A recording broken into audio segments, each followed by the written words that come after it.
On Monday, the 17th of June, there was another crash of a rare Lockheed 12A Electra Jr. aircraft, this time November Charlie 2072 in Georgia. There's a lot to unpack with this second accident. Let's get started.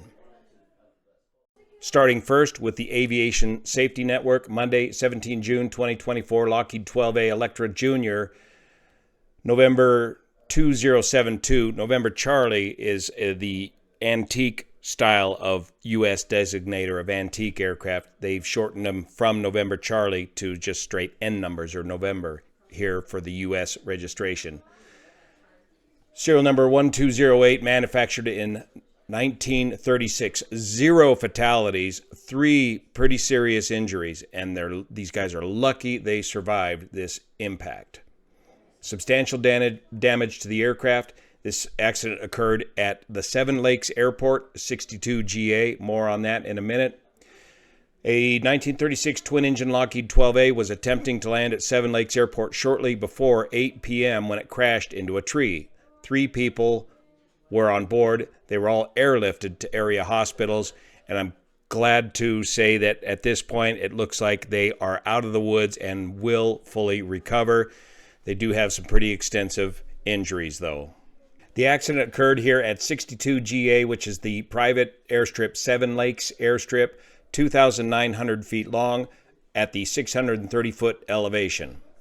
Seven Lakes Airport is a grass airstrip with some houses and hangars on the airstrip. And if you measure it out here on Google Maps, it works out to, just about 2,900 feet long by about 50 to 75 feet wide. There's hangars located on this side of the airstrip and trees located on this side of the airstrip, and it looks like a set of power lines here at the far end of the airstrip on Singley Road.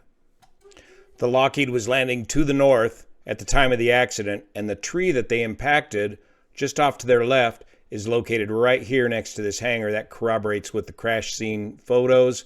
And that tree is located about 1,600 feet down the runway and just a little bit over 120 feet from the runway center line.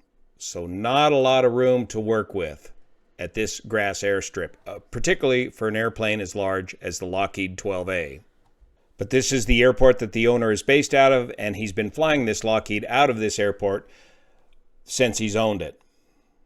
Looking at the Flight Radar 24 data, it looks like it was a short 18 or 20 minute flight out and back to the same airstrip. Looks like they went up and did some air work up to about 4,000 to 4,500 feet. Have some airspeed fluctuations. Looks like they were doing some slow flight, maybe some stall series, maybe some single engine work. There's down to 72 knots right there at 4,000 feet, and then back for a normal landing. Looking at the flight history of the Lockheed, it looks like the Lockheed was flying pretty steadily last year up until about the 30th of December and took 6 months off. More on that in a minute, but there was some extensive maintenance done on the landing gear of the Lockheed 12A prior to this flight. Now, if this Lockheed looks familiar, it's because this is the beautifully restored Lockheed 12A that we had the wonderful opportunity to get to fly back a couple of years ago out of Benton, Kansas on our Western Tattenback ride on the CB500Xs. That's the owner and the pilot at the time of the accident in the left seat, Glenn Hancock. Great guy. Since it had been a while since Glenn had flown the Lockheed, he had his friend Dan Gryder in the right seat helping him with his pilot proficiency. More on that in a minute. Dan is going to be fine. So back in 2020, when we flew the Lockheed, I'm going to show you this video of a normal landing in the Lockheed here at Benton, Kansas, and point out a few things. The 1936 Lockheed is a retractable gear, tailwheel, twin-engine aircraft with twin vertical tails.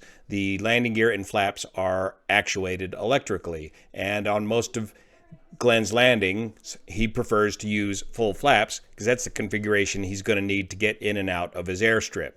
So as we watch this landing, I want to point out a couple things about this design. So you normally wheel land the Lockheed on the mains. Note the position of the tail well above the wings at this point. Come in stabilized on speed, full flaps, gear down. And another important checklist item prior to landing that investigators will be looking at, because we don't know at this time, is the tail wheel. The tail wheel needs to be locked. On these older aircraft, the tail wheel has two configurations, locked and unlocked. When you're moving the aircraft on the ground, you need to turn on the ground. The tail wheel needs to be unlocked. Prior to takeoff and prior to landing, you need to check and confirm that the tail wheel is locked. We don't know the condition of the tail wheel locking mechanism at the time of this crash, but it needs to be in the locked condition. That helps keep the aircraft straight once the tail wheel is on the ground. So you roll it in on the mains, kind of tail wheel low, and then fly the tail down onto the ground. Now note, as you fly the tail down onto the ground, the wings tend to blank out the entire empennage of the Lockheed 12A, and this is common to some of the earlier old tail dragger twin engine designs.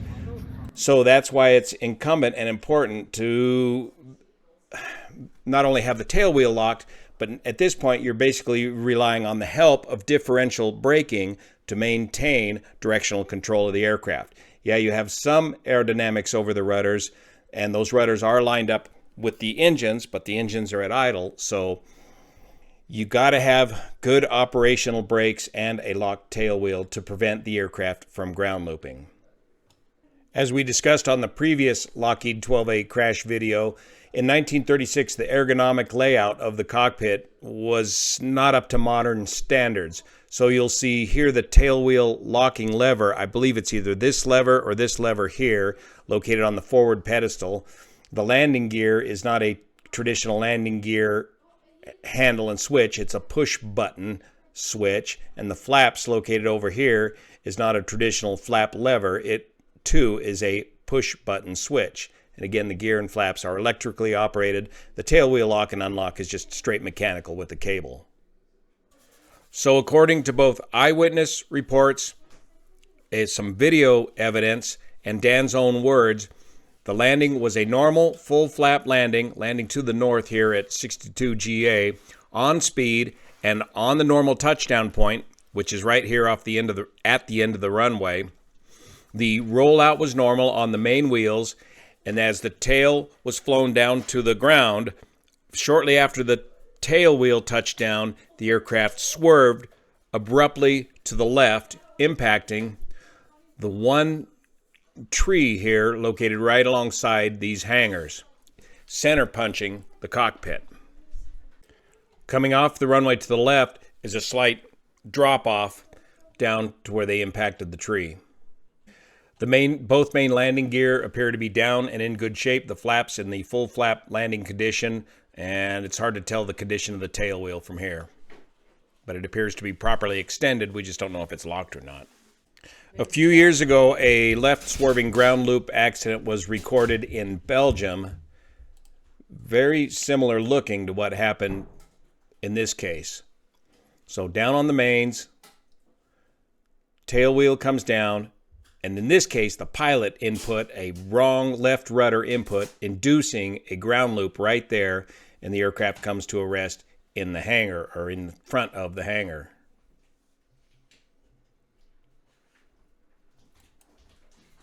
So what can cause these swerving actions, more commonly known as ground loops in tail draggers? First, as a matter of review, why do tail draggers tend to ground loop? Well, in this configuration with the tail down, the center of gravity is located behind the main wheels. So it's like trying to land a shopping cart backwards. The aircraft is constantly trying to swap ends on you, and you've got to maintain directional control by keeping the airplane straight at all times. What can cause the initial swerve? Well, in this case, it was a bad pilot input. That can easily cause a ground loop. A unlocked tail wheel can exacerbate or initiate that situation in these earlier model aircraft. A crosswind from the left can cause a ground loop. At the time of the accident in Georgia, it was 8 p.m. and the winds were basically calm. or a brake failure, a brake problem. Either the pilot begins to apply the brakes and the right brake is in op, so instead all you get is left brake and that pulls you over, or you apply the brakes and the left brake locks up or gives you more brake than you want and the aircraft swerves to the left, or you simply just stab too much left brake initially, starting the pull to the left. So these are some of the things that investigators will have to be looking at when they review this accident. Now, Glenn Hancock has his own YouTube channel, and he chronicles quite a bit of the maintenance on the Lockheed 12. And just a few days prior to the accident, he posted the video about the extensive work that he just accomplished on the main landing gear of the Lockheed. He pulled both gear legs out and replaced the chevron seals in the oleo struts of the main gear to stop them from leaking. In the process of doing this, you need to remove the brake lines and the wheels and the brakes from the landing gear altogether to do this job. So a lot of work was done involving the brakes prior to this accident. Here you can see the brake disc separated from the wheel with the wheel off of the aircraft. Here we can see the wheel axle and brake assembly completely off the aircraft. And this, by the way, is the right brake, right wheel, right landing gear assembly. What I can't tell from this video is, did he do both of these landing gear at the same time, or did he just work on the landing gear on the right? When working on these old aircraft from 1936, you've got a very steep learning curve. 9-3 Romeo was a Lockheed Electra that we worked on here at RPM Aviation in Grass Valley in the 1990s. Back then, we had old-timers that worked on these aircraft when they were new, basically. That corporate knowledge was readily available. The maintenance manuals on these things, if you even have them, are not that thorough. You're lucky to even just have a parts manual that explains where everything goes and what the different part numbers are that you need to replace on these aircraft.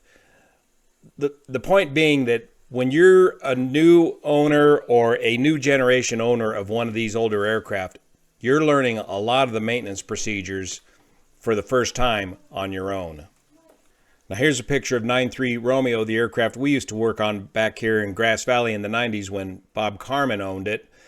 This was the aircraft, the first Lockheed Electra to crash this month back on the 15th of June, the double fatal crash out of Chino, California, when the pilot attempted to take off with the flaps in the full down landing condition. The aircraft stalled and spun from an altitude of 300 feet. See the previous update. In Dan's own words today, he said he was in the right seat of the aircraft to help Glenn with his proficiency from the right seat. And the flight was just a shakedown flight for the plane and the pilot. It was really a post-maintenance flight after all that work on the gear was done.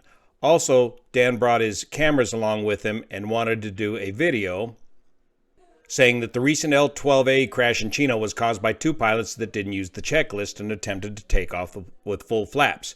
The emphasis for me on this trip was to both review for the owner and to film the proper electronic checklist usage and verify all killer items. By electronic checklist, he means his iPad. Dan says he did not have the video running at the time of the landing and the accident, but somebody else on the ground did capture the landing and the swerve to the left. So Dan says he's going to be fine and he's going to update everybody on his normal Sunday video update, and he's going to have a hell of a story to tell. And he still has no explanation for the bizarre left pull at low speed at the very end of the landing rollout. Thank you so much for your support of this channel, especially the folks over on Patreon that make this content possible. See you here. Stop the press. There's the actual video of the landing has been released on the Facebook the GA Junior GA Reporter. There's some important data on this video now that it's in high enough definition that you can see what's going on. Good approach, good landing right on the end of the runway there. You can just see how short and tight this airfield is. Main landing gear holding up well. Everything looks good until right there. See that tail wheel? Did you see that tail wheel spin around? That tail wheel was not locked.